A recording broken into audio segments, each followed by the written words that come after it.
Olá, boa tarde a toda a comunidade 247, terça-feira, 2 de maio, 15 horas da tarde, estamos ao vivo. Começa aqui a entrevista com o historiador Fernando Horta. Horta, tudo bem com você? Tudo bom, Léo? A gente está numa semana quente, né? A semana começa com feriado e já começou quente. Fora isso, está tudo tranquilo. O DF aqui, o Distrito Federal, está recebendo mais chuva do que o normal. Para nós isso é maravilhoso.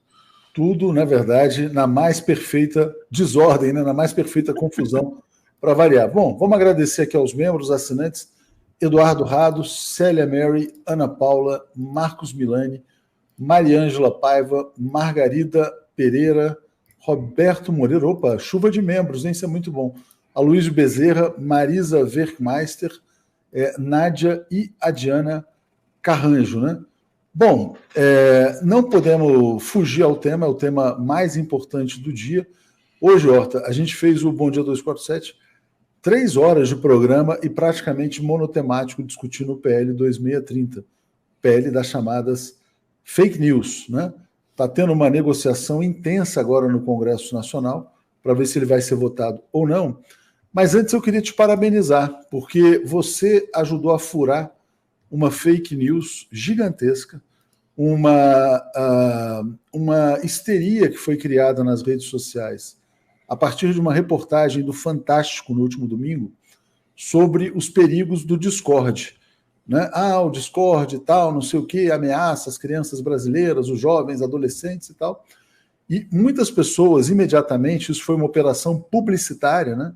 Logo depois da matéria do Fantástico, muitas pessoas foram às redes para dizer o seguinte: olha, se você ainda é contra o PL 2630, depois dessa reportagem do Fantástico, você é contra as crianças brasileiras e tal. E você lembrou muito bem que o Discord não é alcançado pelo PL 2630. Hoje, o jornal O Globo fez uma matéria dizendo: vamos mudar o PL para incluir o Discord. Eu não sei como é que ficou essa situação, mas eu queria te passar para falar sobre isso, que realmente você desmontou uma fake news que estava ali criada para alimentar a histeria. Diga, Horta. Meu caro Atush, é o seguinte, quem estuda violência, quem estuda discurso de ódio nas redes, quem é da área da educação, conhece o Discord, sabe efetivamente onde é que esses discursos iniciam. Eles não iniciam e eles não estão essencialmente presentes no Twitter, no Facebook ou no YouTube, nessas grandes plataformas.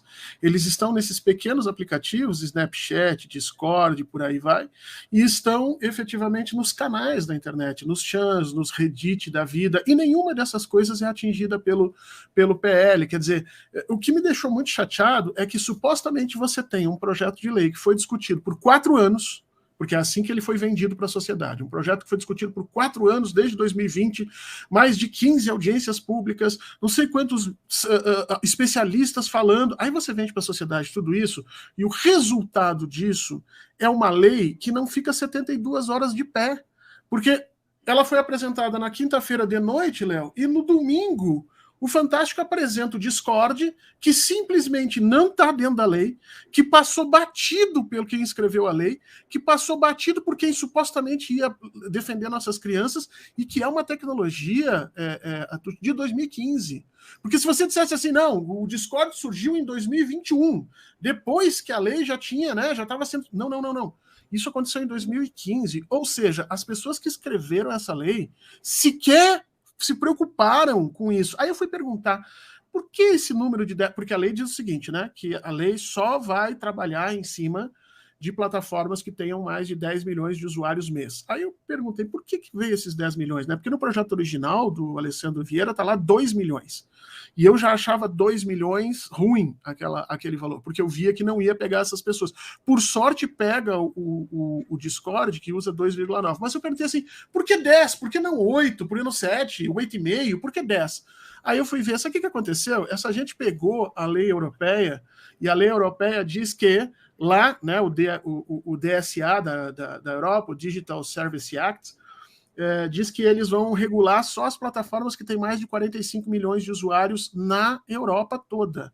A Europa tem 750 milhões de pessoas, 760 milhões de habitantes, mais ou menos. Se você fizer a regra de 3, foi isso que eles fizeram para chegar aos 10 mil no Brasil. Pegaram a população brasileira e usaram mais ou menos a mesma proporção. Ou seja, não tem nenhuma singularidade nos nossos problemas, não tem nenhuma percepção de que o Brasil não é a Alemanha, o Brasil não é a Austrália, não é a França, tem condições específicas. Ou seja, bem na verdade, a lei é tremendamente falha e mal escrita e está sendo utilizado, Léo, isso que eu ia dizer, as pessoas estão utilizando fake news para aprovar uma lei que supostamente combate a fake news. Ou seja, uma parte da esquerda está se tornando aquilo que a gente mais odeia, porque nós sempre denunciamos isso lá na frente, mas as pessoas estão...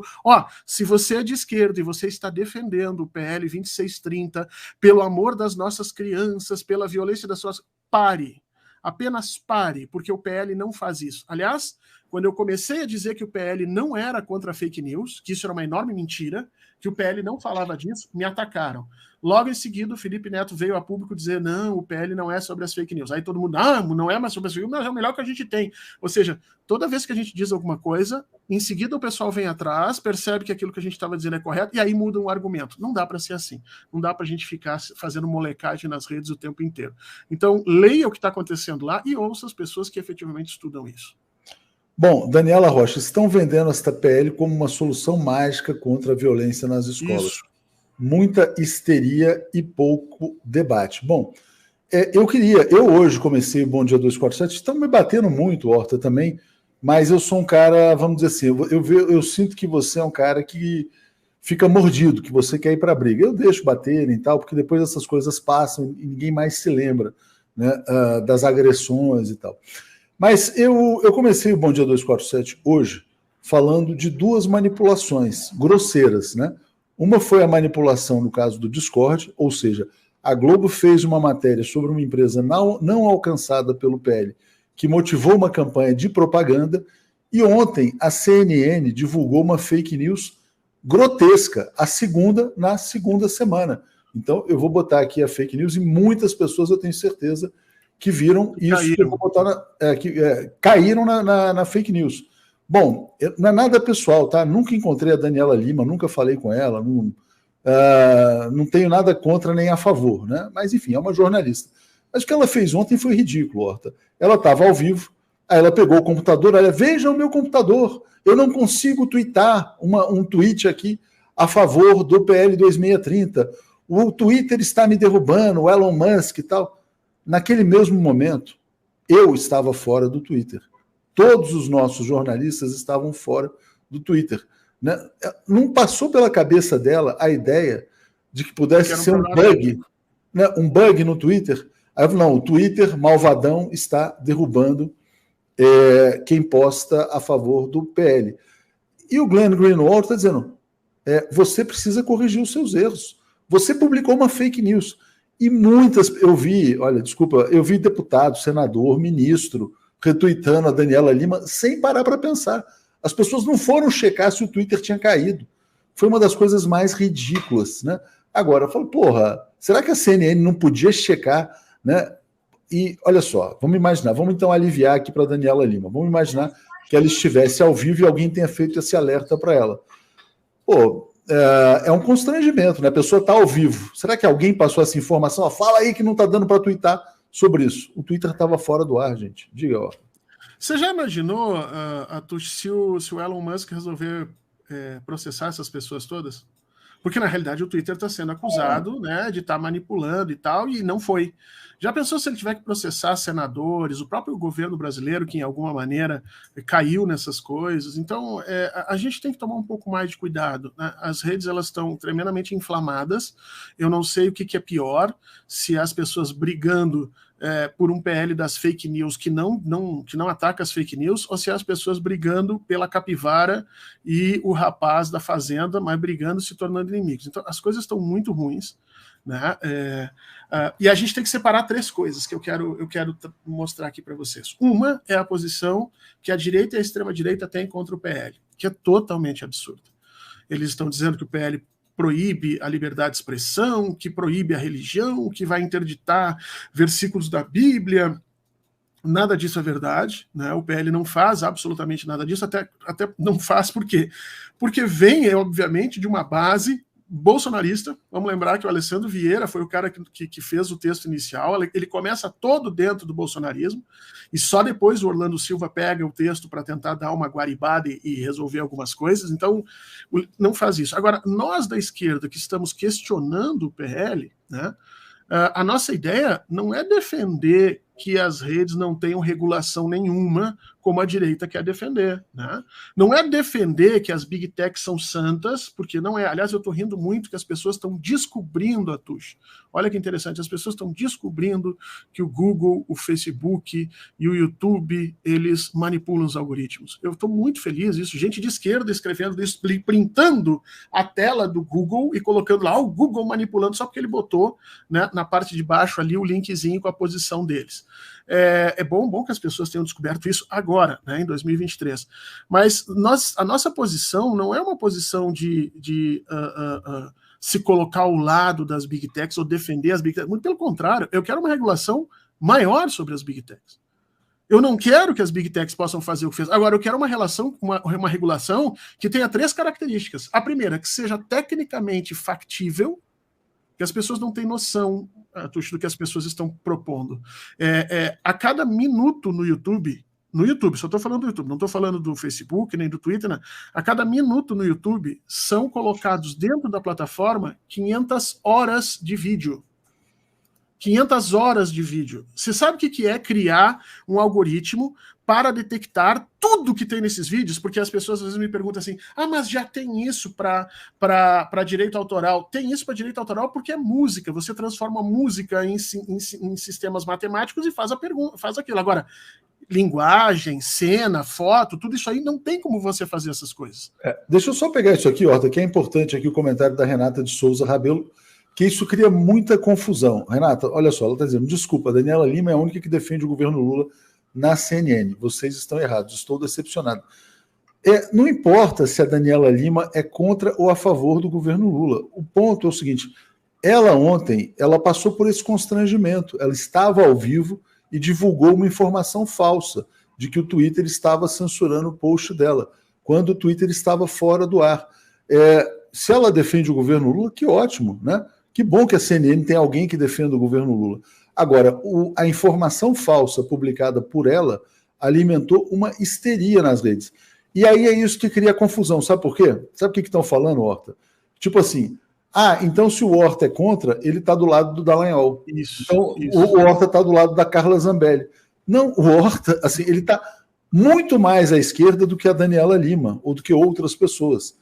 Né? Agora, não significa que por ter uma posição crítica, ele apoia o Dallagnol, né? Ou o Sérgio Moro, ou a Carla Zambelli, ou quem quer que seja. Renata, só queria te falar isso com todo carinho, sem estresse, por favor. Diga, Horta. Não, é só isso que eu ia comentar com você. Você tocou nesse ponto, né?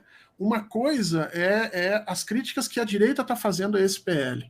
Outra coisa, eu dei uma travada, passou. Outra coisa é como nós estamos olhando esse PL, como nós estamos dizendo que as coisas estão equivocadas. Eu quero mais regulação sobre as big techs, mas eu também quero uma regulação que seja factível, uma regulação que, em especial, tenha a presença da sociedade, Léo, porque eu não sei se você notou, as 2 únicas coisas que tinham interessantes no PL que podiam ir adiante, foram retiradas efetivamente do texto.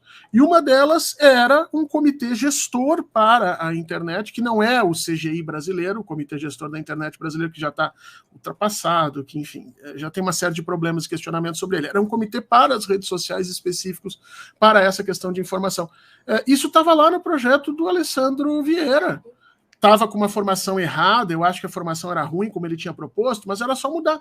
O Orlando Silva tirou, ou seja, eu quero uma regulação que seja factível, que tenha efetivamente a participação da sociedade e que permita que o Brasil se desenvolva, Léo, que é o terceiro ponto que eu estou brigando. Porque nós não podemos entrar no mundo digital, nós não podemos nos inserir no mundo digital pela porta dos fundos. Nós não podemos nos inserir no mundo digital porque nós damos like e regulamos na base da marretada as coisas que estão no nosso país. Nós temos que nos inserir porque nós somos produtores de conteúdo, produtores de tecnologia, porque nós entendemos como aquilo funciona, porque nós sabemos como replicar aquilo ali, porque nós temos uma população capaz de compreender as questões digitais, e o PL não faz nada disso, Atush. O PL, no final das contas, ele não ajuda na educação digital. O parágrafo que ele fala de educação digital é ridículo, não tem uma ordem, não tem uma designação de recurso, não tem nada no capítulo. É um troço horroroso, ele se limita a sugerir que os estados venham a trabalhar essa questão. Ele não opera, ele não tira dinheiro das big techs para passar para a educação, para a ciência e tecnologia brasileira. E, no final das contas, eles estão, inclusive, matando parte da esquerda, que é o que a gente estava mencionando aqui, e que me ofenderam muito por isso, eu falo já já. A Renata está falando esquerda contra esquerda, estou triste. Não, aí tudo bem, muita gente fica triste, porque no fundo, uma das táticas do imperialismo clássicas, né, é divide e impera, né? Quer dizer, dividir para reinar. Quanto mais divisão for instalada na sociedade brasileira, quanto mais caos, melhor, né? E Gisele dizendo, Léo, continua a luta com serenidade, vamos continuar. Eu só queria lembrar também, porque muitas pessoas, assim, amanhã não, na quinta-feira, eu vou fazer uma live sobre essa questão de como é que funciona a monetização, parcerias, etc. e tal, porque muitas pessoas estão dizendo, não, mas vocês então, quer dizer, vocês só querem saber da monetização. Não tem nada a ver. É que o que a gente tem dito, né? Qual que é um ponto que distorce essa discussão? Tem um artigo na lei, que é o artigo 32. O artigo 32 transfere recursos da publicidade digital, e essa publicidade digital, ela dá um pouquinho para milhares de pessoas, né? Aí isso vai para um fundo para financiar o jornalismo profissional. Então você vai pegar um dinheiro que ajuda milhares e milhares e milhares de pequenos criadores e vai colocar para ajudar poucos grandes grupos de comunicação. Aí o Orlando Silva falou assim, mas vocês vão entrar. Não, lógico, nós vamos entrar, nós somos um grupo de comunicação importante, né? Mas você tem outros atores que não estão satisfeitos. Mas mesmo que fosse essa discussão financeira, tem uma questão de fundo, que é o que foi dito hoje na TV 247 pelo Walter Pomar, que está muito à minha esquerda, e talvez esteja à esquerda do Fernando Horta, não sei quem está mais à esquerda, se é o Pomar ou o Horta, ele está dizendo, não podemos nos esquecer de que a principal produtora de fake news do Brasil se chama Rede Globo, né? Então, qual é a lógica de uma lei que fortalece a Rede Globo num governo de esquerda? Essa pergunta precisa ser feita, né? Mas tu sabe, Léo, que eu acho que esse fundo que é proposto, esse dinheiro que é proposto ali para o jornalismo, eu acho que nem é o mais problemático. Eu não gostei da redação dele, mas eu acho que não é o mais problemático. O mais problemático é o seguinte, eu vou explicar agora para as pessoas. A lei garante que as empresas de jornalismo sejam remuneradas por efetivamente aquilo que fazem, tá?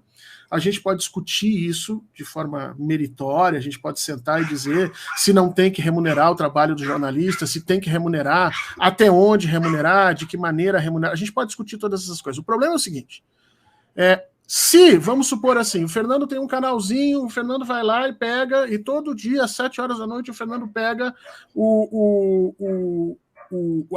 toda a produção diária do 247 e vai lá comentar, né? Vou lá dizer que eu concordo, que não concordo, e aquele canalzinho começa a ser remunerado, né, por estar ali. Aí o Leonardo Datucci, segundo essa lei, ele vai lá e vai denunciar o canal, porque o canal efetivamente está usando aquele material e de repente usou coisas que não deveria, ou, né? Aí o Google vai ter que se defender dessas demandas judiciais. O Google vai ter que se defender, vai ter que chegar e dizer, não, eu passei ou não passei. Isso vai gerar uma enorme discussão jurídica de fundo. E aí eu te pergunto, uma empresa do tamanho do Google, ele vai querer se incomodar com esse tipo de discussão jurídica por causa do canalzinho do Fernando? Ou por causa do canalzinho do Zé, ou da Daniela, ou da Regina, ele vai querer se incomodar? Ele não vai querer se incomodar. Sabe o que ele vai fazer? Ele vai baixar uma norma, vai chegar lá e vai dizer, olha, desculpa, todo mundo que trabalha com esses e esses assuntos não serão monetizados, porque nós temos perigo de ser... É isso, aí é o paraíso da Rede Globo, você tira o jornalismo e todo mundo, agora só se pode falar dos jogos da rodada aqui. Isso, né, não é só... Não é só para isso assim, tipo, vamos estourar uma melancia, vamos fazer vídeos idiotas, né? Isso. Não, e não é só o paraíso da Rede Globo, é o paraíso da Rede Globo, é o paraíso de canais grandes, que eu não quero citar aqui, tá? Que acham que quando esse ecossistema, porque a gente chama hoje de ecossistema digital, né? É aquele monte de plantinha nascendo junta, cada um no seu cantinho, bebendo da sua água, fazendo o seu trabalho. Na hora que tem muita gente que está calculando isso, na hora que esse ecossistema sumir, essas pessoas vão migrar para mim, né? Então, elas estão completamente equivocadas. Esse ecossistema some e nada surge no lugar. Aí, 2024, 2026, quando a gente começar a apanhar nas redes, de novo, porque a direita tem esse ecossistema, aí vão olhar para a gente e dizer, mas por que a esquerda não cresce? Por conta desse tipo de absurdo que a gente está apoiando. Deixa eu até aproveitar e colocar uma coisa, só botar aqui o comentário da Regina Monteiro, está dizendo, infelizmente sinto que essa discussão está virando fla-flu, ou você é a favor do PL, ou você está com a direita, e a favor de fake news. Era a mesma coisa na Lava Jato. Quem fosse contra a Lava Jato era a favor da corrupção, era bandido, né? Era assim. Lei da ficha limpa, foi a mesma coisa na lei da ficha limpa. Exatamente, Belbras está dizendo aqui, estou admirado com a falta de decoro e ética de alguns canais, atacando com falácias sobre as questões levantadas por outros canais. Paciência, né? O que eu queria dizer sobre essa questão desse ecossistema é uma coisa interessante. Quando a gente começou no YouTube, quando alguém me falou, vocês precisam fazer um canal no YouTube. Horta, vai parecer assim presunção. Eu nunca tinha entrado no YouTube na minha vida. Eu falei assim, mas o YouTube não é uma coisa de criança? Eu achava que era um aplicativo de criança. Eu nem imaginava que poderia ser um espaço para discussão jornalística. Aí, não, tem muita produção de jornalismo. E olha que a gente chegou tarde ao YouTube, a gente chegou em 2017. Eu acho que a direita, os canais, já estavam lá há muito mais tempo, desde o começo do YouTube, testando, né? Mas acho que 2013, no Brasil, 2013. Isso. Eu acho que a gente chegou num bom momento, mas eu realmente achava que não existia um ambiente para jornalismo. Aí a gente entrou, começou a fazer, começou a pegar. Bloqueou aí. Às vezes ele encosta aqui no microfone, ele trava. Enfim, então é isso. Quer dizer, existe um ambiente de informação que, se ele ficar extremamente regulado, esse negócio está dando problema demais. É exatamente o que você falou. Exato. A gente não está aqui defendendo. Tem muita gente. Eu estou muito chateado, sabe por quê, Atush? Por causa da molecagem nas redes. Eu acordei na segunda-feira sendo ofendido, tá? E ofendido por gente que não é capaz de citar o meu nome. Isso que é ruim. Que a pessoa fica mandando letrinha. A democracia do 247 é dinheiro. O 247 está do lado do Moro, do Deltan Dallagnol, do Bolsonaro, mentirosos. Bolsonaristas, terroristas, eu estou do lado da verdade do governo. Gente, Euclides, pelo amor de Deus, né, cara? Você já entrou aqui. Eu não te conhecia antes aqui, Euclides. Você não era um cara frequente. Você é um cara de esquerda, que frequenta as lives, você já veio aqui outras vezes, ou você está vindo pela primeira vez só para falar isso? Né? Porque realmente assim, não tem nada a ver com a nossa história. Você tem um canal, um veículo de comunicação que criticou Lava Jato, bolsonarismo e tal. Enfim. E que apanhou por isso, né, Léo? Que apanhou muito por isso, que foi muito marcado por isso. Não, é exatamente esse tipo de situação, entendeu? O que acontece? Eu acordei na segunda-feira com as pessoas me dizendo que eu estava defendendo o PL porque estava recebendo dinheiro das redes, das Big Techs. E a segunda-feira inteira eu recebi mensagem com isso. E isso foi criado e incitado por uma parte da própria esquerda. Gente que fica mandando letrinha na internet, que não é capaz de chamar. Gente escreve assim, não, porque tem um sitezinho que chegou atrasado na internet aí, que está querendo agora sentar na frente, porque fulano fez isso. Gente, tenham a coragem de dizer os nomes de quem vocês estão criticando. Aí eu comecei a perder a calma, entendeu? Porque eu nunca me pautei, Léo, e você sabe disso, por questão financeira para fazer a crítica. Se eu me pautasse por isso, Léo, eu estava muito bem. Era só falar a favor do governo. Que nem uma série de pessoas estão aí falando. Assim, falamos a favor do governo e vamos... Aí é engraçado, porque olha que curioso, né? As pessoas que cobram que a gente esteja sempre a favor do governo incondicionalmente. Ao mesmo tempo cobram, não, mas peraí, vocês não podem defender o arcabouço fiscal incondicionalmente. Então pode criticar o arcabouço fiscal, mas não pode criticar o PL. Ou pode criticar o PL, mas não pode defender o arcabouço. Enfim, é tudo assim, né? E isso é muito ruim, porque aí as pessoas começam a criar na cabeça essas mentiradas, e quando você vê, você está enfiado nisso tudo. E não é, olha só, o que a gente está defendendo aqui não é o dinheiro das publicidades que vão para mim, para ti, para o fulano, para o beltano, para o cicrano. Nós estamos defendendo aqui o que mantém o ecossistema da esquerda vivo. Porque, olha, sinceramente, um canal que nem o 247, que tem 1 milhão de inscritos, 1 milhão de inscritos ali, ele vai ser muito pouco afetado por isso. O Atushi, bem dizer, ele vai ser muito pouco afetado por isso, diretamente.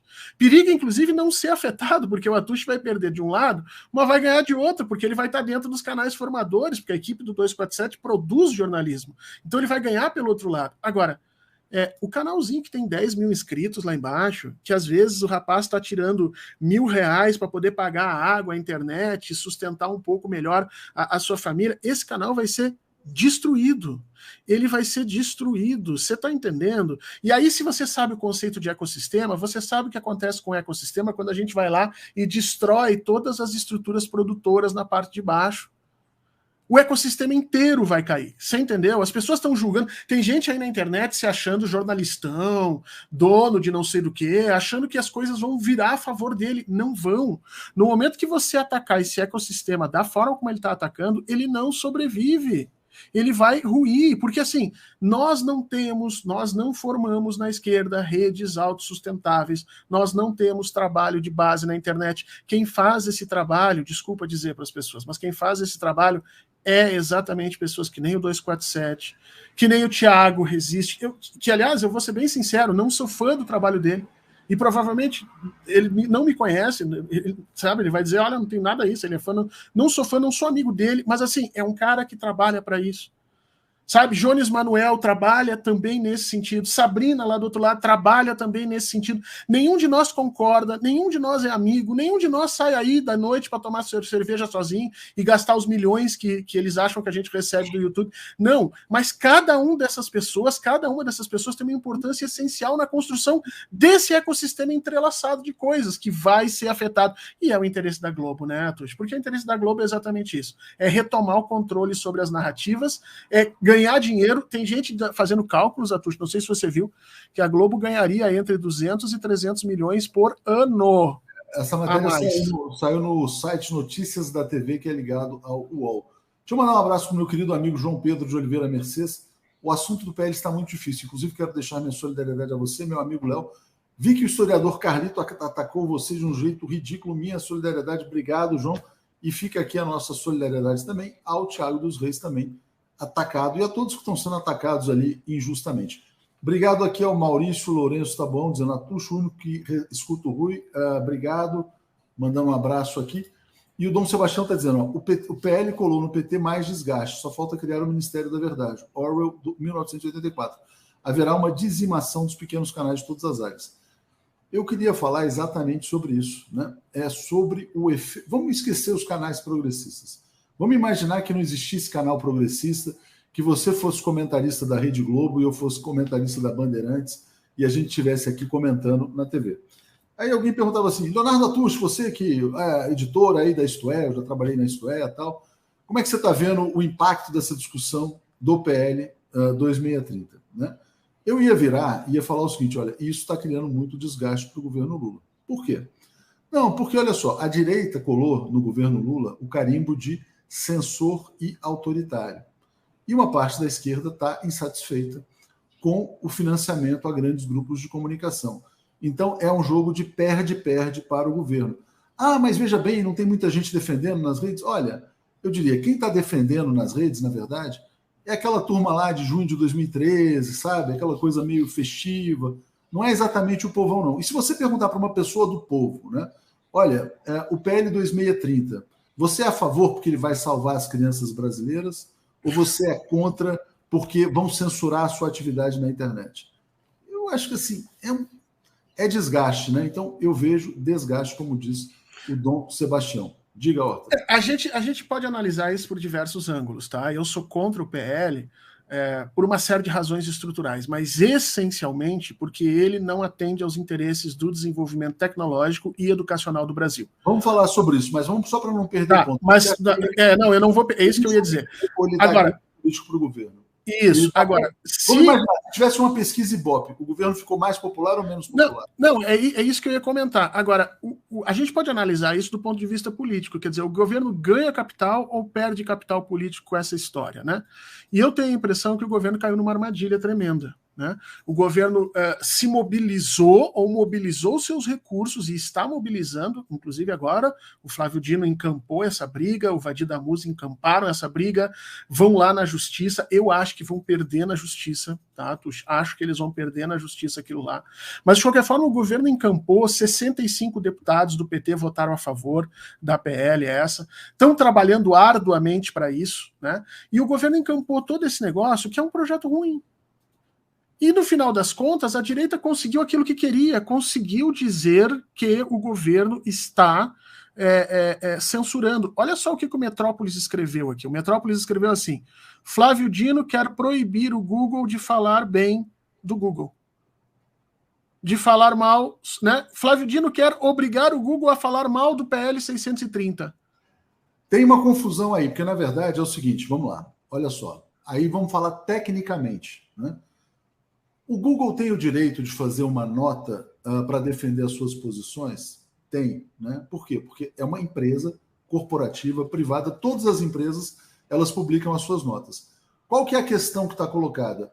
O Google tem o direito de colocar essa nota na página principal das buscas? É essa a discussão. Aí é que seria o abuso. Então, o Google pode falar o que quiser, porque nós estamos, em tese, num país livre. Se a gente está num país livre, o Google pode dizer que o Google é bonito e o Facebook é feio, né? E o Facebook pode dizer que o Facebook é bonito e o Google é feio, né? É legítimo. Agora, quando você coloca na página principal da busca, é que talvez tenha havido ali um erro e um poder de abuso, como está sendo colocado pelo governo. Existe uma discussão de fundo, que é a mesma discussão que surgiu na Europa, tá? Não é nova essa discussão, e que o Flávio Dino usou agora no discurso dele. Então vamos aclarar isso para as pessoas de uma forma didática. Empresas jornalísticas sempre existiram, sempre. A partir do século XVIII no mundo você tem essas empresas. No caso do Brasil, elas são reguladas pelo artigo 222 da Constituição. Então elas já têm uma regulação específica, a carreira, né, a profissão de jornalista tem funções próprias e tudo mais, ok? Quando chegaram as Big Techs e esses indexadores, o que eles disseram? Eles disseram o seguinte: nós não fazemos jornalismo, nós apenas envelopamos o conteúdo e entregamos para quem quiser, para quem perguntar.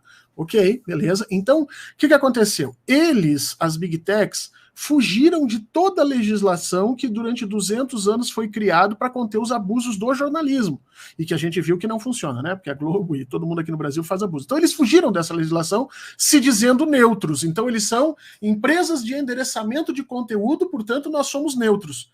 E o que, na realidade, se está discutindo no pano de fundo, e que se deveria ter feito isso de forma explícita no PL, não se faz, é dizer o seguinte: as empresas de endereçamento são empresas de comunicação. Ponto. Não existe neutralidade no algoritmo, não existe Google neutro, bonzinho, não existe Facebook. Vocês são todos empresas de comunicação, e eu quero as mesmas regras para o Google e as mesmas regras para a Globo. E simples. Agora, o que o Google está tentando fazer? O Google está tentando se esconder das regras do jornalismo e se vender como neutro, que ele não é. E o que a Globo quer fazer? A Globo quer tirar dinheiro do Google, que o Google produz, porque na realidade a Globo não teria essa publicidade digital se não fosse o Google, vamos lembrar disso, para transferir para ela, para que ela possa remunerar melhor os seus interesses políticos, como ela sempre defende. E nenhum desses dois pontos é o ponto que nós na esquerda defendemos. O que nós defendemos é uma legislação ainda mais dura contra todos esses canais, todos esses meios, que venham a responder pelo que fazem. Eu defendo. Uma das coisas legais, Atush, que tinha lá na lei europeia... Só rebater uma fake news, ter uma fake news aqui, que a Tânia está dizendo, ó, isso é fake news espalhada pelos defensores do projeto. Eles disseram que o PL favorece a Globo, mas não te contaram que são financiados pelo Google. Mentira, não é assim que as coisas funcionam. Querida, eu vou fazer uma live na quinta-feira, vai ser às 13h. Vou explicar direitinho como é que funciona essa questão da publicidade digital, tá? Então, o que acontece? Quer dizer, hoje, se você criar um site de notícias e tiver uma audiência, você vai se plugar numa ferramenta chamada Google AdSense. Aí você vai botar lá o espaço dos banners, né? Empresas privadas, Volkswagen, Coca-Cola, quem quiser comprar espaço na internet vai comprar das empresas de mídia digital. E esse dinheiro que antes ia para a Globo passa pelas empresas de mídia digital que distribuem esses recursos para os sites de notícias. O que aconteceu, né? Como houve uma desconcentração da publicidade, A publicidade que antes era concentrada nas mãos da Rede Globo, ela foi para os veículos digitais. Por isso que hoje você tem Brasil 247, Metrópolis, Poder 360, vários sites de notícias, de direita, de esquerda, de centro e tal. Por quê? Porque eles recebem recursos de publicidade ou direta, as empresas podem anunciar diretamente, ou da publicidade programática que vem dessas empresas como o Google. O que acontece? Essa publicidade digital cresceu muito. A televisão está caindo. Como a televisão está caindo, a gente vê a crise da Rede Globo. Toda hora estão demitindo ator, saiu o Galvão Bueno, saiu não sei mais quem. A Globo está dizendo, não, peraí, vamos parar com essa bagunça, vamos pegar o dinheiro da publicidade digital e voltar para a televisão. Aí a pergunta que eu te faço, Tânia, isso vai criar um mundo com mais liberdade ou menos liberdade? Com mais democracia ou menos democracia? Com mais pluralidade ou menos pluralidade? É só para deixar claro como funciona essa questão da publicidade digital. Então, só para não ficarem assim também propagando fake news, tal, porque realmente as pessoas mentem demais, algumas mentem com má fé e outras mentem por desconhecimento, né? Deixa eu então trazer aqui agora o superchat, já vou te devolver rapidinho. O Cleiton está dizendo, boa tarde, Atushi Horta, essa discussão é o desdobramento do crescimento da extrema-direita no Brasil. Vamos não ver... entrou na tela, viu?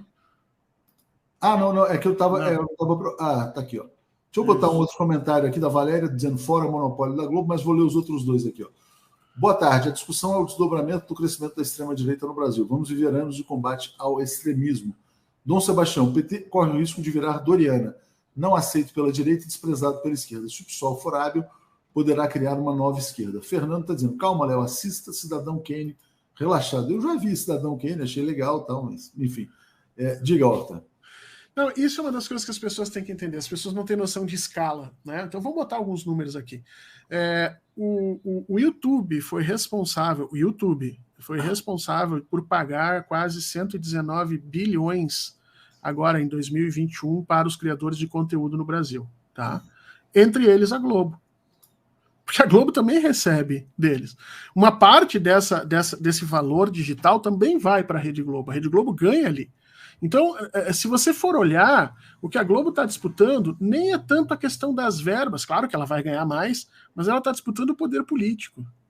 O poder político, porque o que acontece? Quando você tem um ecossistema digital, quando você tem um monte de canais, a Globo não pode mais determinar pautas como ela fazia na década de 80 e 90. Muita gente não viveu isso.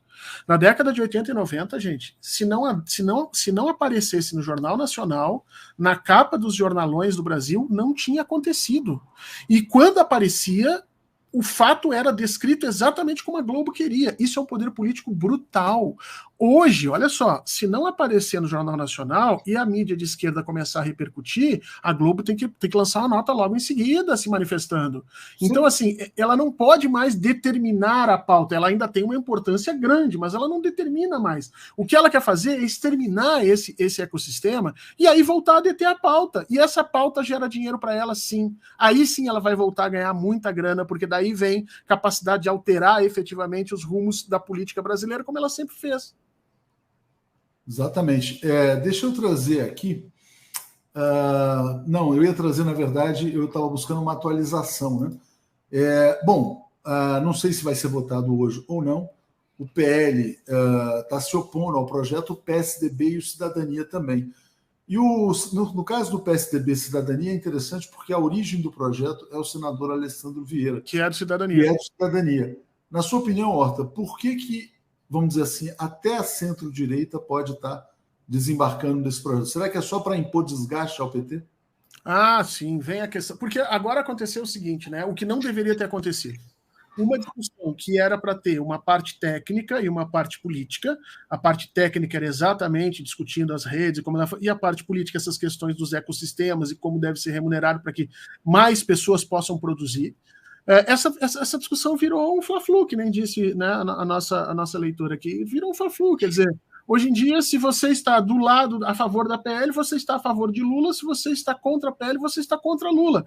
E como está sendo visto desse jeito, está sendo passado assim pelas pessoas, tanto pela direita quanto pela uma parte da esquerda, o que aconteceu? os políticos respondem a essa dicotomia estabelecida, essa dicotomia de sentidos. Então, mesmo que o Cidadania ache que o projeto tem alguma coisa e tal, ele não vai ficar do lado, porque significa ficar do lado do governo. E eu tenho a impressão que o governo embarcou nessa armadilha e vai perder muito capital político por isso, porque não podia ter embarcado nisso. Não podia ter embarcado num PL que é muito ruim e que, de alguma maneira, ia desgostar muita gente aí colocada. Então, assim, era preciso ter um pouco de postura crítica e saber que não deveria entrar nessa discussão.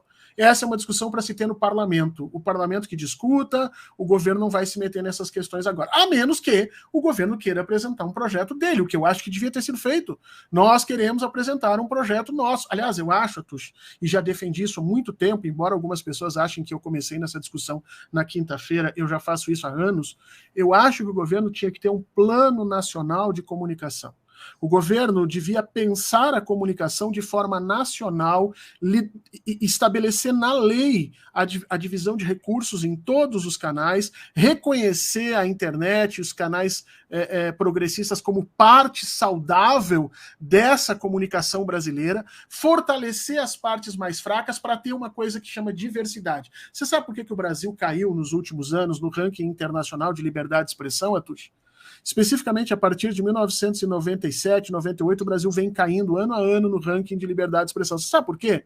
Porque até a década de 90 as pessoas falavam em liberdade de expressão apenas. Então, se havia liberdade de falar, então as pessoas estavam num ranking grande. A partir do século XXI, a gente começou a falar em diversidade de discursos, diversidade de informação. E aí, no quesito diversidade de informação, o Brasil vai muito mal. Porque nós temos uma mídia monopolista. Isso aqui é muito importante, esse comentário do Clayton, né? Porque isso mostra o perigo de você aumentar o poder, às vezes regulatório e mesmo de censura. Vamos usar a palavra, né?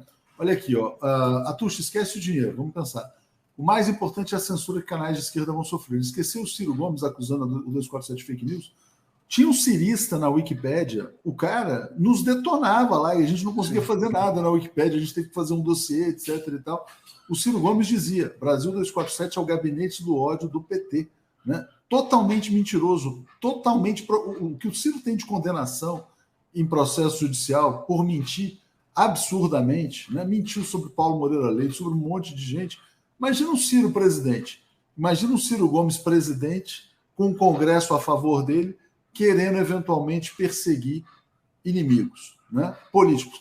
Eu era amigo do Ciro Gomes, pessoal. Amigo assim, quer dizer, tinha uma boa relação. De repente, por alguma razão política, ele tentou nos transformar em inimigos. Né? Agora, imagina o que pode acontecer. Né? O Gabriel está dizendo assim, ó, segundo Orlando, o comitê gestor, que seria a agência regulatória, eu acho, na verdade, não passaria no Congresso. Ao menos entendi assim. Né? E, de fato, ele falou que ele disse no Congresso ele ia jogar para a Anatel. E aí, a Anatel é uma coisa estranha, não tem nada a ver com informação, Agência Nacional de Telecomunicações. Não, porque na realidade, o que a direita do Congresso quer, Atush, e que é uma coisa que o PL não faz, o PL 2630, e devia fazer. Porque o centro disso tudo, Atush, o centro disso tudo é uma questão assim, ó, é chegar e dizer: quem diz o que é verdade ou o que é mentira? É isso.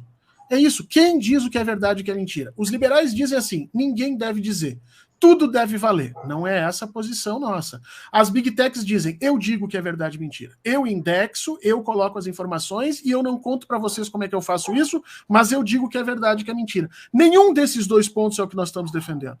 Nós defendemos que o Estado entre com uma legislação dizendo quem diz o que é verdade e o que é mentira. Eu apresentei um projeto para a deputada Maria do Rosário, criando nas universidades os centros de avaliação de conteúdo, que as universidades deveriam criar partes dela e aí receber por isso, seria um novo serviço, para disputar esse mercado com as agências checadoras de conteúdo, que no meu entendimento é só mais um braço da estrutura capitalista. O Estado tem que entrar nisso, as universidades têm que voltar a ter o papel que historicamente tiveram. Qual foi o papel das ciências? Qual foi o papel das academias? Era dizer, contra tudo e contra todos, o que se estava entendendo naquele momento histórico por verdade.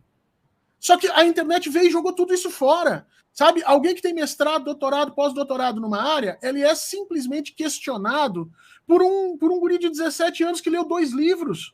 E aí os algoritmos fazem parecer que a opinião do menino de 17 tem tanto valor científico quanto a do pós-doutor. E não pode isso acontecer, porque a sociedade entra nessa confusão. A sociedade entra nessa confusão com relação às vacinas, com relação à democracia, com relação a fake news, com relação a qualquer coisa. Então, uma das coisas que nós precisamos resolver é exatamente quem define o que é verdade e o que é mentira. Agora, por que o Orlando Silva não fez isso? Porque isso o parlamento de direita que nós temos não ia aceitar. E é isso que eles estavam dizendo. Eles estavam dizendo que isso seria um comitê de verdade, que definiria, que o comitê gestor das redes sociais definiria o que é verdade ou não é. E aí o Orlando Silva tirou. Quando ele tirou, ele desmontou uma das poucas coisas que a proposta tinha de positivo. Bom, vamos lá. Então, tem vários comentários que chegaram aqui. Vamos passar pelos superchats. Rapidamente aqui, vou chegar nessa do Johnny, vou ler aqui o do Dom Sebastião. Muito obrigado, está dizendo 247, trincheira da liberdade, se cair, caímos. Agradeço. Johnny dizendo, gostaria de saber qual a melhor alternativa agora, essa PL aprovada com alterações ou cair e fazer uma nova do zero?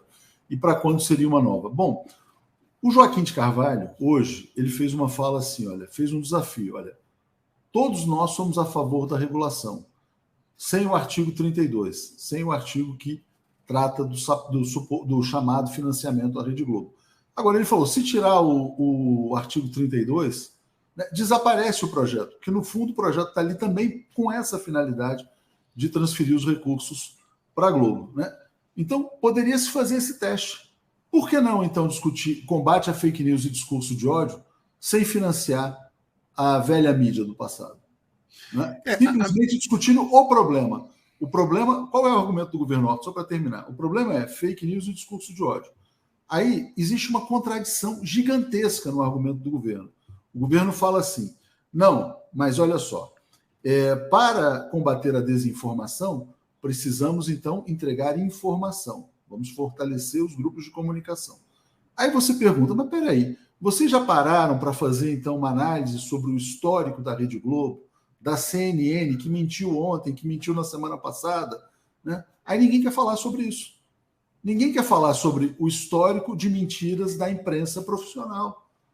É aí que a coisa trava. Né? Enquanto não tiver essa reflexão, primeiro essa pergunta, primeiro é o seguinte, por que o dinheiro da publicidade digital tem que ir para a mídia tradicional? Essa é uma pergunta que ninguém responde adequadamente. E a segunda é, o jornalismo profissional brasileiro tem compromisso com a verdade? Tem compromisso com a democracia? Sinceramente, eu tenho evidências fartas de que o jornalismo profissional brasileiro não tem compromisso com a verdade nem com a democracia. Mas há quem acha que tudo bem, que vamos então, esquece o passado. Não estamos falando de 64, não, tá? A gente está falando de 2016, só para ficar bem claro. Eu sou contra esse PL por N razões, acho que ele tem um design errado, ele não ataca as fake news e ele não ataca a violência, tá? Ele está tecnicamente equivocado em fazer isso. E o que ele realmente faz é transferir dinheiro para coisa. Agora, eu quero... alguém escreveu hoje uma frase que eu achei genial, né? Que na realidade, se esse PL tivesse passado lá em 2010, vamos imaginar que esse PL tivesse passado em 2010, o Lula estava preso ainda hoje. O Bolsonaro tinha sido reeleito. Você sabe por quê? Porque quem tirou o Lula da cadeia foi o trabalho das mídias de esquerda, pouquinho em pouquinho, foi o trabalho do pessoal do Prerrogativas, foi o trabalho do 247, do GGN, do DCM, da Fórum, ali pequenininho, discutindo, apesar de muitos deles hoje estarem a favor do PL, não entenderam que eles vão perder grande parte do seu apoio, mas foi o trabalho de todo mundo ali no meio. O trabalho da Sabrina, o trabalho da menina agora que está lá na Globo, do Tempero Drag, quer dizer, todo esse trabalho é que ajudou a se contrapor àquela noção pétrea que a Lava Jato tinha colocado. Se esse ecossistema de esquerda não existisse, o Lula estava preso, hoje o Bolsonaro era reeleito. Então, veja, olha só, nós estamos trabalhando por uma lei que vai necessariamente destruir o ecossistema. A impressão que eu tenho, Tuxa, é que é o seguinte, nós estamos com um problema. Nós estamos com uma vaca e a vaca tem muito carrapato. E aí a solução que a gente está propondo é dar um tiro na cabeça da vaca. Né? Não, você está com carrapato? Dá um tiro na cabeça da vaca. Vamos matar a vaca. É isso que está acontecendo hoje. Nós estamos com um problema. Nós temos que regular as big techs. Todo mundo concorda. Nós temos que lutar contra o discurso de ódio. Todo mundo concorda. Mas isso não pode ser feito na base da lei. Isso tem que ser feito pela educação. Aliás, Isso tem que ser feito pela educação e pela ciência, e não na base da lei. Está saindo um livro da Boitempo, Horta, que é o Brasil sob escombros, que eu tive a alegria de escrever um artigo, que é exatamente sobre esse tema do combate à desinformação e ao discurso de ódio. E eu defendo a regulação, né? Obviamente eu sou contra a desinformação, obviamente eu sou a favor da comunicação não violenta, como eu já falei várias vezes aqui com a Márcia Tiburi, né? Eu sou contra, portanto, o discurso de ódio, mas eu nunca imaginei que combater desinformação e discurso de ódio fosse favorecer quem produziu desinformação e discurso de ódio ao longo da história. Né? Porque, vou te falar, sinceramente, o que aconteceu, o que a Globo fez em junho de 2013 contra a Dilma, foi discurso de ódio. Aquilo lá não foi só desinformação, né? Também foi discurso de ódio. Então, assim, quer dizer, a história, assim, não foi 64, tá? Só para repetir. Não, na Lava Jato não existiria sem o jornalismo. Aquilo é discurso de ódio. Você todo dia botar um cano de petróleo e dizer bandido, bandido, bandido. Não, ela não existiria sem a imprensa monopolista do Brasil. Ela não existiria sem Globo, sem Estadão, sem Folha de São Paulo. A Lava Jato não teria feito o que fez. Então a gente tem que tomar um pouco de cuidado com o que a gente está falando, com quem a gente está se fortalecendo, quem a gente já está defendendo por intermédio desse PL.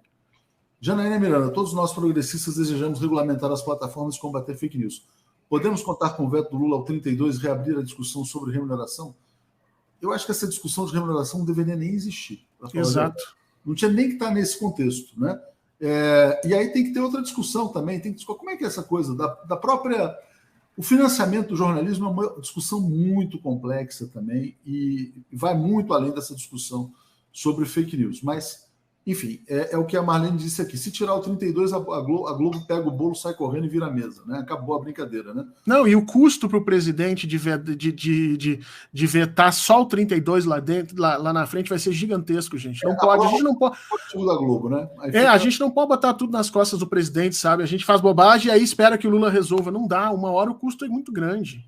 Então, aí vamos lá, Jandira Ferreira. Só que esse sistema hoje está detonando o governo com fake news. Regulação já. Onde nascem as fake news? As fake news, na verdade, o Bolsonaro desenvolveu o sistema Bolsonaro de comunicação. Mas antes disso, todas elas brotavam na imprensa comercial. Né? Não vou, assim, tem pessoas que já se converteram, então não vou repetir essa história. Mas vamos pegar, então, por exemplo, onde estavam os antagonistas? Né? Eles estavam todos dentro da revista Veja. Até outro dia. A Veja arrancou a cabeça do Lula numa capa, botou uma cabeça sangrenta logo depois que o Gaddafi foi assassinado. Essa capa já era discurso de ódio. Né? Esse projeto vai transferir dinheiro da publicidade digital para a Veja, né? Entre outros veículos. A Veja, ela já se redimiu do seu discurso de ódio recente ou não? Né? Para não ficar só na Globo, para não parecer, não, é só a Globo. A imprensa brasileira inteira, a ficha falsa da Dilma é o quê? Na Folha de São Paulo? Não, o sequestro do Abílio Diniz, o caso da escola base. Né? Então, cara, agora, o investimento ucraniano de 50 bilhões de dólares, né? Tudo isso ou é fake news ou é discurso de ódio. Então, qual é o compromisso desse pessoal com a democracia? Pelo amor de Deus. Né? Vamos lá. A Jandira Ferreira, só que esse sistema hoje... era isso, eu estava respondendo a Jandira. O Cleiton, a discussão é tão burra no Congresso, fake news é um termo vago. O PL tem que focar nas publicações de ódio, discurso de violência, crimes contra mulheres, crianças. Também acho. Tinha que ser um pouco isso, quer dizer, estimulou a violência. Eu acho que ele tocou num ponto central. É isso. Eu acho que esse PL é todo errado. Os conceitos dele são muito ruins. Por exemplo, ele ataca uma coisa que é um absurdo. Ele ataca as chamadas contas inautênticas. Não existe isso em lugar nenhum. O que é as contas inautênticas? São contas que se fazem passar por outras pessoas. Bom, mas isso já existe hoje na lei. Se alguém criar uma conta com o nome Leonardo Atucho, o Leonardo Atucho se sentiu atacado, o Leonardo Atucho entra lá e diz, olha, fecha essa conta. A própria plataforma fecha. Não é porque você criar isso. Na realidade, as contas inautênticas é o primeiro preguinho no caixão para acabar com o anonimato nas redes. E aí alguém vai dizer, mas o anonimato é uma coisa boa a gente acabar, porque daí todo mundo vai ter que dizer o que quer. Não, gente, se você acabar com o anonimato nas redes, você acaba com a política nas redes.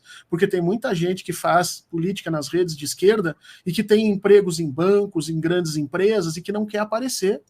Porque sabe que pessoalmente vai ter prejuízo. O anonimato é uma garantia da internet. É importante que se preserve os dados, é importante que se tenha isso, e o PL vai todo errado, quer dizer, todos os conceitos ali têm problemas. Ele tinha que ser redesenhado inteiro, Tuxi. Eu acho que tinha que vir do zero de novo. Bom, Luiz Antônio Amaral dizendo, governo que há, Múcio, Cavalos, Petrobras, Eletrobras, que horror, né? Muita gente, e aí é o seguinte, quer dizer, vamos lá. Tudo bem, olha, sinceramente, eu vou te falar, eu acho que o presidente Lula, ele está enfrentando um cerco gigantesco, ele está fazendo muito, né? Ele já fez muita coisa, e tem agendas que estão sendo cobradas dele que são muito mais complexas do que essa das fake news. Então, por exemplo, vai mudar a política de preços da Petrobras? Vai reestatizar a Eletrobras? Né? Essas são as questões que muita gente estava esperando. Né? E não, como você colocou, trazer risco para esse ecossistema de informação. Né? Mas, enfim, diga. Não, você tem toda a razão. O presidente está sitiado, nós temos que entender isso. O presidente está sitiado por uma série de interesses que, em volta dele, estão puxando o governo para a esquerda, para a direita, para o centro, para tudo que é lado. E ele tem pautas importantes em que ele precisava guardar capital político para discutir a revogação do Enem, né, do novo ensino médio, discutir efetivamente os preços da Petrobras. Nós recém começamos a discutir uma parte do marco tributário, gente. A outra parte está toda em discussão ainda, quer dizer, quem nós vamos tributar, como é que nós vamos tributar. Isso vai dar um rolo gigantesco. O que a imprensa está fazendo? Está desgastando o governo com assunto bobo, com assunto que não precisava chegar nesse ponto, que é, por exemplo, o que nós estamos colocando. Era possível trabalhar isso de forma muito mais técnica, em vez de trabalhar isso como a esquerda está trabalhando, com uma série de fake news. PL 2630, pelo amor das nossas crianças. Não faça isso. Pare de fazer desinformação. Luiz Antônio Amaral está dizendo, sou lulista, mas está difícil. Dalton Luiz, Lintz, vamos deixar tudo como está em unidade de assunto. Eu só queria falar sobre o preço dos combustíveis, né? Hoje abasteci, achei que estava um pouco mais barato já, mas acho que pode cair mais, né? Se você olhar, quer dizer que o dólar estava caindo abaixo de 5, o preço do petróleo está caindo e tal, né? Tem essas questões, né? O que vai garantir a continuidade de um projeto popular na presidência da República são os ganhos na economia. Então, ótimo, teve aumento real do salário mínimo, recomposição da tabela do imposto de renda, mas tem que focar mais e mais, a meu ver, na agenda econômica. Não sei se você concorda. Como diz aqui o Paulo Castelo, estão esquecendo do PPI da Petrobras. Cadê o PPI, né? Está na hora, diga, Horta. A gente está perdendo tempo, capital político com coisas que podiam ser resolvidas de outra forma, de uma forma mais técnica, mais tranquila. A gente está se rasgando nisso e nas coisas que são importantes a gente vai acabar perdendo fôlego. Esse é o grande projeto. Agora, tudo isso acontece por quê, Léo? Porque nós não temos projeto de governo amplo, nacional. Nós tínhamos que ter um projeto de desenvolvimento nacional muito bem estabelecido, um projeto nacional de comunicação, um projeto... Tudo isso tinha que estar atrelado aos interesses do Brasil como desenvolvimento. Nós estamos trabalhando assim, cada um está puxando para o seu lado questões importantes, sérias, mas sem sinergia, sem comunicação, sem entrar em contato, porque assim, tudo isso que o Léo e nós todos falamos nas redes, nós poderíamos ter falado ao vivo. Se as pessoas tivessem pego esse projeto, assim, isso aqui vai ser apresentado, o que vocês acham? Vocês têm alguma questão a respeito disso? Mas não. As pessoas estão esperando apoio incondicional a algumas coisas, e não é isso que a esquerda se propôs sempre historicamente a fazer. Nós não abrimos mão da nossa posição crítica e de perceber as coisas de forma sistêmica, que impactos elas terão efetivamente para frente e para trás, e não como é que ela é vista somente no dia de agora.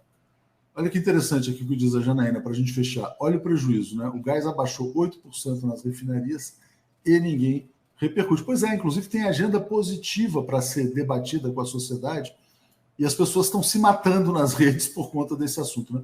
Dom Sebastião Atucho, nos canais de investimentos estão batendo no Haddad de novo por conta da taxação de dividendos no exterior. Isso é muito importante. O Haddad decidiu taxar os investimentos nos paraísos fiscais. Baita decisão. E tem um monte de pobre de direita reclamando, dizendo, não, veja bem, olha, eu não vou conseguir manter a minha conta. Defensor de bilionário, né, Tuxo? Defensor de bilionário. Eu nunca vi o Elon Musk na vida, mas defende o direito do Elon Musk ter conta no paraíso fiscal. Bom, Tânia está dizendo, aguardo live sobre PL, ainda não entendi coisas, eu vou fazer. Estou pensando em fazer quinta-feira às 13 horas, mas confirmo amanhã. Amanhã eu vou estar aqui com o Alisson Mascaro às 3 horas da tarde e hoje 6 horas com o Léo Estupa. Horta, muito obrigado a você. Vamos em frente e é isso, né? Vamos lá, bola para frente. Obrigado, meu caro. Grande abraço. Bom semana para todo mundo. Abração, valeu, tchau, tchau.